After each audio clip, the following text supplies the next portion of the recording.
Hello, happy Monday, everybody. Welcome to our Monday afternoon HR Huddle. Hey, Jen, good Hey, to be here. I hope everybody had a good Valentine's weekend. We were a little cold here in the Midwest, record-breaking temperatures, I think, for you for sure in Nebraska. And I was here in Minneapolis and North Dakota and appreciating our remote work, that is for sure. So it was a good way to spend, time with our loved ones huddled in together. So that was good. We're looking at mid-February here, and one of the things that we have been working with some of the firm leadership on and in our leadership programs is what's my path to partner, and think it's important to talk about how can we frame it and stop making it feel so vague, feel nebulous, unreachable. I don't know what I need to do to achieve it. And from an HR perspective, defining people's career pathways.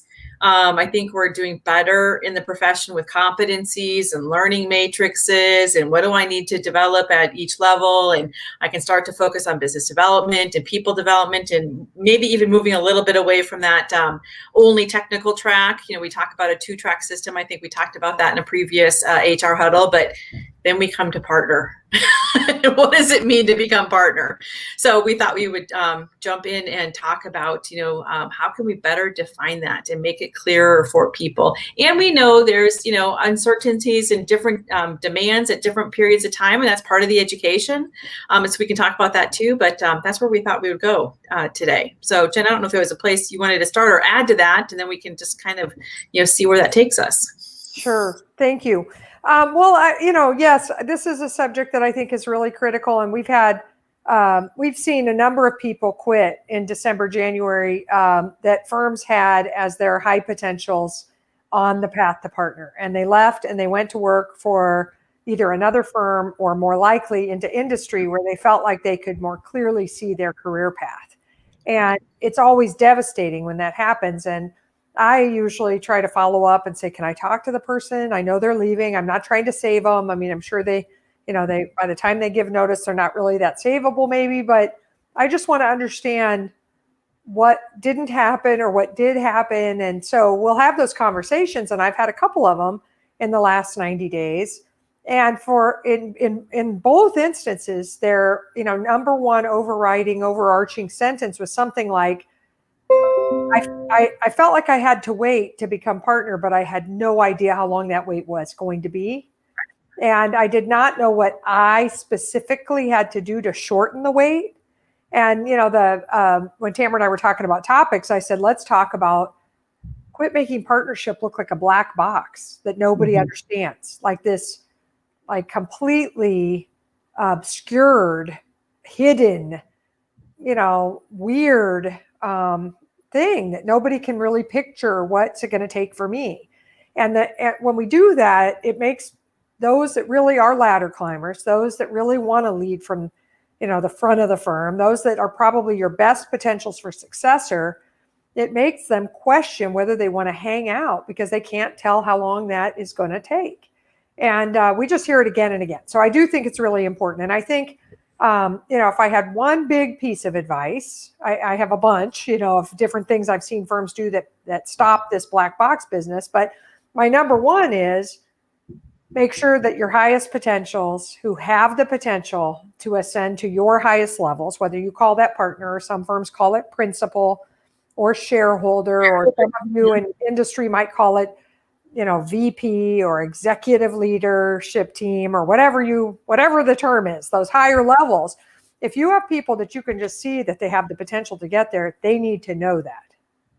So that's one mistake we see firms make, is that people don't know. They kind of sense looking at their peers that they might be different and distinct, but nobody has said, hey, you are on the path and you are important to our future as a firm, and we intend to invest in you and bring you along and have you sit at the table with us. So that's my number one piece. And then the second right behind that, Tamera, is the whole idea of defining and then explaining what the partnership pathway looks like. And I don't know if you want to kind of step in here and talk a little bit about that.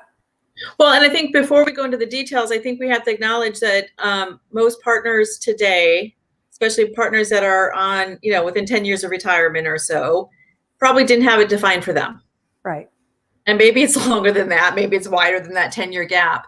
And so we just want to acknowledge that. We know that's not how it was, as our current partners, many of our current partners, when they made partner, they didn't have these answers. It wasn't defined for them. It was, I work hard, it'll all work out. And that's not how our next gen operates today. That's the first thing. And second, we need partners, and we need them sooner than probably the traditional time we're thinking it takes to become a partner. So we can't use that old model anymore. So that's why to do it. Yes. I have something on that. So two things. One is 100% agree, but I did a couple of raise your hand surveys speaking on this subject and asked the existing partners in the room, how many years did it take you to become partner? Yes. And it was pretty much under 12. Today, the average time, it's like 14 to 17 years or something. We are making young people wait a lot longer than the current leaders waited to make partner, which is insanity because we're in a compressed labor market where those people have a ton of options. Right. So stringing it out for them is nuts. And why are we doing it? This is going to sound mean, but because we like eating at the partner trough and we don't want to share the feed in the trough. So we're trying to maximize our time eating at the partner trough while holding them off. Big mistake. Huge mistake. Now, some firms are not doing that. We have some wonderful clients that, said, hey, come on up to the trough. We'll eat less because you are so important. We are going to secure you. We're tethering you down here. And so there, sometimes you've got to make that investment ahead. Sometimes there are partners eating at the trough that are not contributing and they need to leave and make room so that you can all continue to eat at the right level. But I just want to acknowledge that's one of the weird things we're doing is stringing these guys along a lot longer than anybody would wait to make, that final step into executive leadership. So that's one thing. And the other thing is, I do think that we need to recognize that there are economics at play. And sometimes firms aren't explaining the economics, or maybe they don't understand the economics. So in this country, depending on the size of your firm, the average partner in a smaller firm is managing $1 million, let's say, medium-sized firm, $1.5 million to $2 million, larger firms, $2 to $3 million in revenue on average. And that, those are economic models that kind of hold true to get the right profit model. So there's enough feed in the trough, profit to pay us all. And so if your firm, part of what's taking a long time to get these folks up to partner is the economic piece because we don't have enough revenue per partner. That's an important thing to A, understand, B, explain, and C, fix. Yes. Well, and also I think it's looking at realistically, like what you said, your contribution is, because I might be managing that book of business, but I have non-equity partners, or I have directors or senior managers acting as that. And they're like, I'm doing all the work. How are we going to facilitate that? But we're in a leverage model. We have to explain that. We have to teach people how that works and what those numbers should be. So if you're not benchmarking, we've said this before, you should be benchmarking. Inside Public Accounting, Rosenberg, your CPA association, there's lots of them out there. AICPA, PCPS for smaller firms. Yep. Perfect. For smaller firms, that's a great one to look at. So start there and pull out those benchmarks. And we would look at, revenue per partner. We would look at leverage. We would look at, your fees, your rate per hour. There's some big ones that if you impact those and figure out how we can elevate those and then teach about them, you'll make a bigger difference. You'll make that trough bigger. You'll fill it faster. So that is definitely a place to start. And not everybody understands the economics. We would teach that sooner rather than later. We would start teaching some level of firm economics at the staff, at the manager, how they can impact it on their jobs. And then as they're moving towards partners or high potentials, that's one of the elements we should be teaching them is what does it mean to make a partner from a financial model perspective, but also how do we run this thing? They come into their first partner meeting and they're like shocked. They're like, I had no idea. And they're like, we could have been impacting this a lot sooner. So we should teach them that. So that's one piece of it. The other is the competencies. And I think that's where you were going a couple minutes ago, Jen, is, what's the expectation to become a partner? And, part of it is there's going to be some certain levels like book of business that you're managing, or there's certain skill sets that they have, or there's business development expectations or client expansion. And we would include those together. Some of us are going to be really good at client service and client expansion. Some of us are going to be really good at sourcing. What are our gifts? Our unique contributions that are going to add value to the partnership that we want to look at. And then there's some what I'm going to call minimum expectations, or things that we should all be performing at in our day job, if you will, as a partner. Also leadership behaviors. What are the leadership behaviors expected? We've been doing some work with some firms on partner code of conduct, and how do the partners expect to operate together, and with communication and teamwork and leverage and teaching others and succession planning. And succession planning isn't waiting until I'm ready to retire, starting immediately. So what are those expectations? Now I'm going through this list. I'm going to pause because you might go, our current partners don't have this. So that's the other thing that this conversation will help facilitate, is for you to set expectations across the board for partners. So how do we perform on this? So you might have a few that are close to retirement that, we're going to figure out how do we transition. But the rest of us, this is what we're signing up for, is we expect new partners to come in. We should all be operating at that, because I think that's one of the things the young partners look at. Jen, you said like young partners look and say, or young people look and say, when do I get to become partner? And then they look at what the expectations are and they're like, wait a minute, this, we don't have consistent performance across that. And I think that's normal in all firms. We're going to have a couple people being consistent, but if we have big gaps, or if we've not talked about it, we should be defining it anyway. So it's a side benefit of defining it for your young people. Yeah, and I think, Tamera, one of the things we've talked about in the past is that partners need to, in order to make partner, I need to have distinctive performance of some kind. So it's not just average performance or pretty good performance. I need to have distinctive performance. And that means I stand out in some way, and not in a bad way, by the way, like not a bad behavior way, right? I have some kind of unique gifts or talents or unique contribution that we can demonstrate, and we won't argue it. I am doing it. So like I've been sourcing a lot of business and bringing it into the firm, and I've been selling it and keeping some of it myself, but also bringing others in. So that's my distinctive performance. And we do need some number of partners that can do that. And if your existing partners aren't doing it very well, the new ones we better look to. The ones we need are the ones that can fuel the growth engine. Maybe I'm distinctive in that I might take over a large client from someone else that sourced it, but I can manage it and I can grow it and expand it, as Tamera mentioned. So my fees per client keep going up because I am cross-selling and I am adding value and I'm doing more advisory. And so those fees, the book under management keeps growing because I'm really good at managing and growing my clients.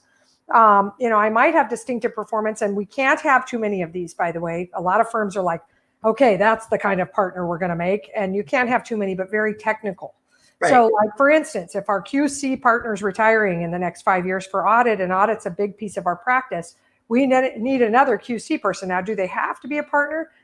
Yeah, probably so. They need to, especially if they're going to sign any audit reports and that sort of thing. But, how many of those do you need? One, maybe one with a good technical backup that's growing as a succession plan.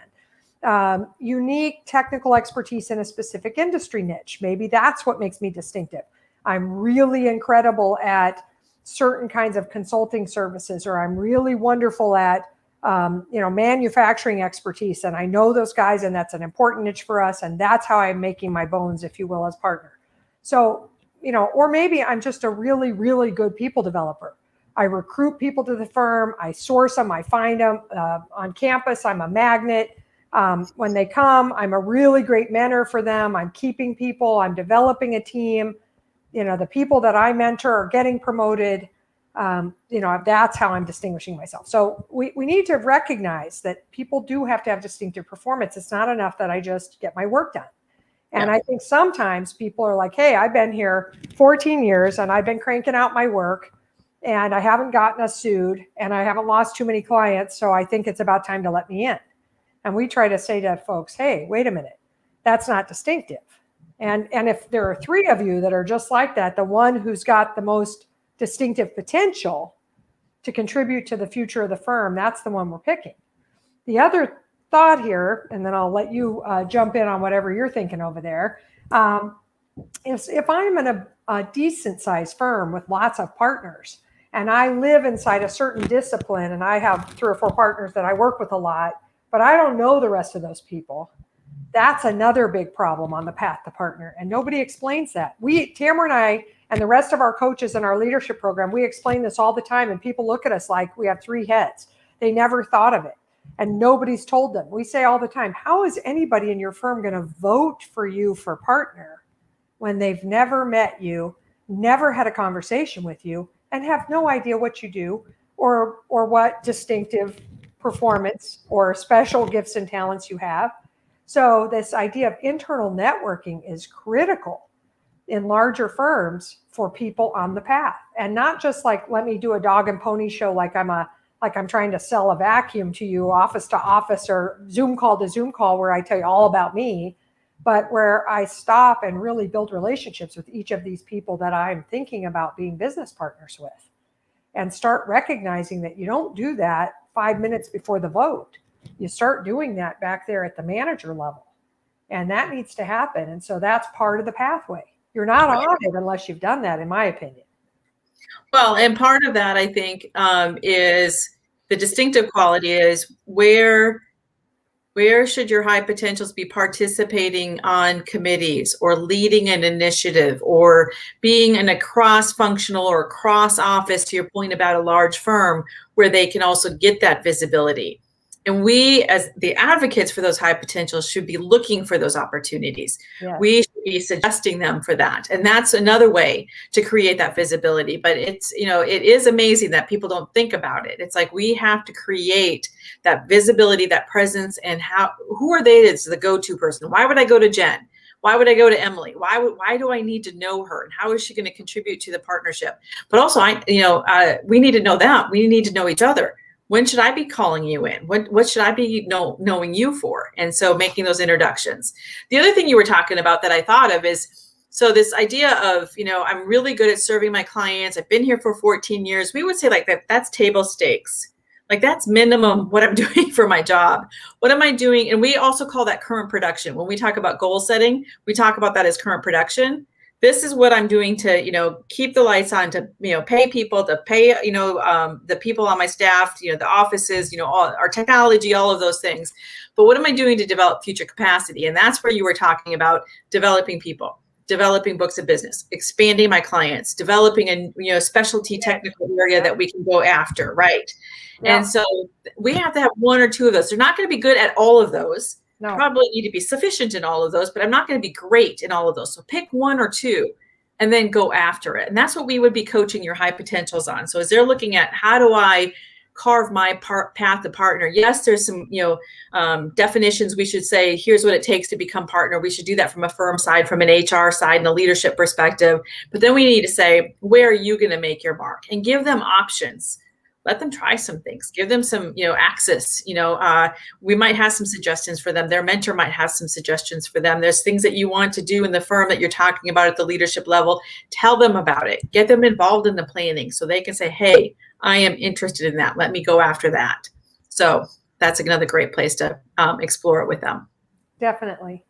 And then Tamera, we're not going to have time for it today, but the next step after all of these good ideas is to have firm leadership put together an FAQ that explains, you and I have taught many times the 12 questions that every young person has on their path, and like, where do I fit, and what is the buy-in typically, and what could I expect for deferred compensation, or what is the potential down the road at retirement, what does average partner compensation look like, what is my potential earnings, what does your agreement say? I mean, all of those things you need to figure out. At what time do we start explaining this? And I say earlier is better. Yes. You bring the group together and you say, hey, you guys are all part of our future leaders group, which doesn't mean Pat the partner yet, and you start explaining how the mechanics work of the actual partnership or operating agreement,